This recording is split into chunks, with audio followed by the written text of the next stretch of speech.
ఇష్టానుసారంగా చిన్నవాళ్ళు, యవనస్తులు, వృద్ధులు కామపు ఆలోచనలతో, చెడు ఆలోచనతో ఉన్నప్పుడు అగ్ని గంధకాలతో మొత్తాన్ని కాల్చేశారు. కాబట్టి సోదరుడా, సోదరి, ఈరోజు నీవు కూడా ఇలాంటి చెడ్డ తరములో ఉన్నావు. నీ కుటుంబం పాడైపోతుంది. ఎంతమంది యవనస్తులు పాడైపోతున్నారు, తల్లిదండ్రులకు అవిధేయులైపోతున్నారు. ఎంతోమంది, కొంతమంది భార్యాభర్తల మధ్య కుటుంబాలు పాడవటానికి, విడిపోవటానికి కారణం ప్రేమాప్యాయతలు కరువైపోతున్నాయి. తాగుడికి అలవాటు పడిపోతున్నారు. భార్య హింసించడం మొదలు పెడుతున్నారు. ఆ కుటుంబములు విచ్చలవిడిగా బజారు పాలు చేస్తున్నారు. ఇదంతా చెడ్డతరం.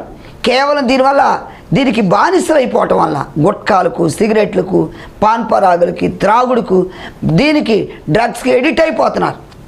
ఎప్పుడైతే దీనికి బానిసలైపోయి వీళ్ళు ఒక చెడ్డ వ్యక్తులుగా తయారైపోయి సమాజంలో చిచి అనిపించుకుంటున్నారు. ఎందుకు సోదరుడా, ఈరోజు ఇలాంటి చెడు ఆలోచనలు, చెడు తలంపులు మానేస్తే, నువ్వు ఒక మంచి వ్యక్తిగా జీవిస్తే నీకు